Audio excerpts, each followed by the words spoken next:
Marlee Mager is a true American heroine. Her courage and positivity is as motivating as it is inspiring. She's defied every doctor that has come around, every single one. So people said that she was going to be blind forever. She proved that doctor wrong. She was always at risk in battling life and death. Always defying the odds, she remains a beacon of hope to her family and community. And she said to me, wow, elective C-section, perfect pregnancy, and you were left with this. But this was my baby. This is her story. When I found out I was pregnant, I was so excited. Not gonna lie, I wanted a little girl. So when I found out I was having a little girl, I already had the name picked out. And I was, I was living what I thought was really a dream. I was living the dream. Every visit that I went to with the doctor, she was growing all along the way. Everything was perfectly normal. And they test for these markers for Downs, for certain chromosomal things Down syndrome or other things like that. I didn't have any markers for that, so everything was perfect. So the day of the procedure, We had everything ready to go. We were excited. We went into the delivery room. Stacy went in there first, obviously, to get prepped. And then when it was time, I went in. and before I knew it, they were taking Marlee out. And I remember thinking her eyes looked really swollen, but again, newborns, I don't know what to expect. And pretty soon, within a few minutes, they said that, they're gonna go ahead and just take her out because they think, they can hear some fluid in her lungs. What I was expecting was any parent would, that the baby comes out with 10 toes, 10 fingers, just healthy. And before I knew it, they were calling in specialists, where they said her features look a little funny.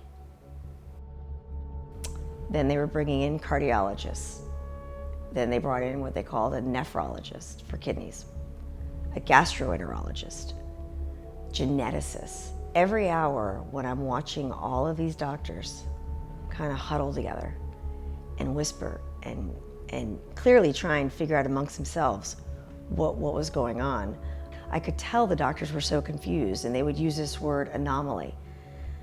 And that became a word I never wanted to hear again. In the medical world, she's just that kid that nobody can figure out, that baby.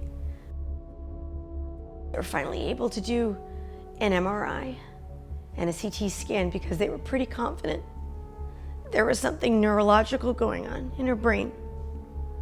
And I couldn't understand a word the doctor was saying. But what he was somewhat confident about was that she had a stroke at the end of my pregnancy. And that stroke caused some pretty significant brain damage. Marlee suffered a stroke while inside of Stacy. This in utero stroke damaged significant parts of Marlee's brain.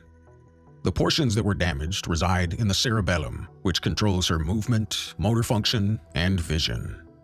As a result, Marlee was left cortically blind and globally developmentally delayed.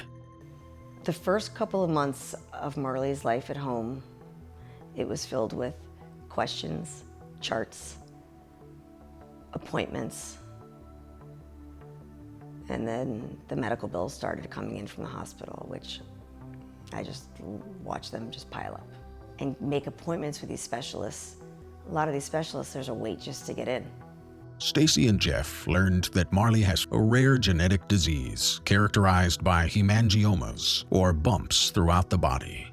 They undergo 9 surgeries to help Marlee's body overcome the tumors.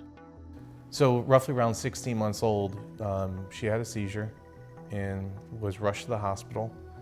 So this time we rushed her to the ER, and then I heard them say one of her levels, which was her sodium, was off the charts.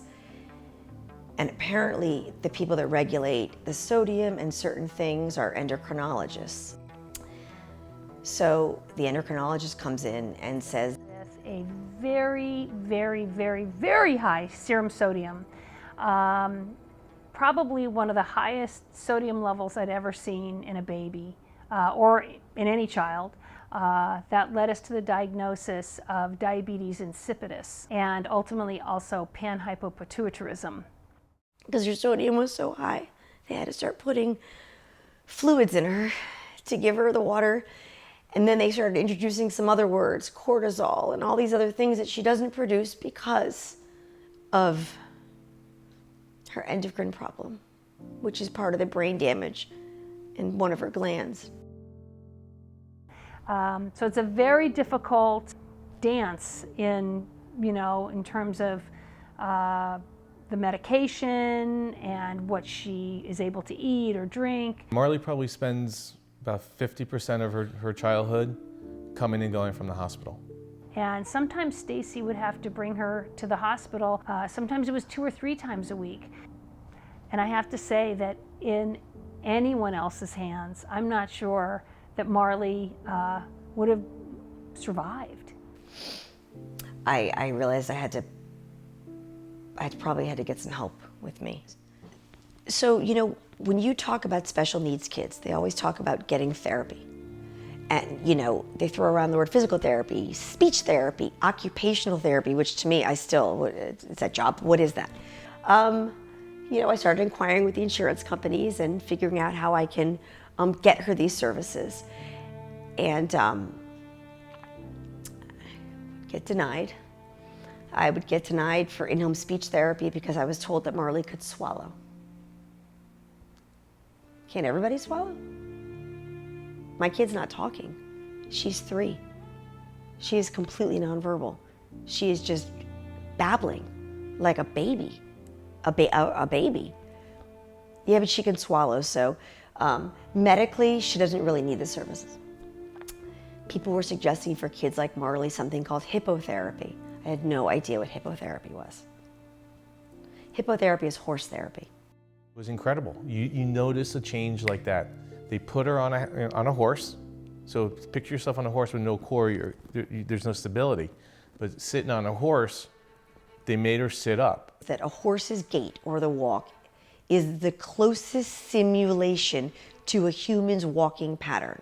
So by sitting on a horse, it's the closest message that you can get sent to your brain as to what it feels like to walk. And because of that, they built strength in her core. That then goes to the next level. Okay, then they can start doing occupational therapy with her while she's sitting up. The other is speech therapy. Language is a bridge. Language leads to communication. Communication can lead to life or death. So when I got an opportunity to work with Marley, I couldn't wait to get my hands on her. I couldn't wait to just have her be where I know she could be, the level she could accomplish and achieve. Couch. Go. Good. Couch. Good. Here we go. And it's so important to make sure you work from a whole body approach. And that's what's going to get that success for them, for respiration, for phonation, for articulation, because the fine motor skills you have to touch that gross motor in order to touch that fine motor. These therapies cost thousands and thousands of dollars per year. But the way modern medicine is it's all about whether or not our insurance covers it or doesn't. Do we have money to pay for things that aren't covered by insurance? I battled with the insurance companies, and I got no coverage, and I said, fine, I'll just figure out how I can get the money, and I paid out of pocket until there was nothing left. We couldn't afford to do anything that was helping Mark. So I think a lot of children who could really benefit don't get the care they really need because they can't afford it.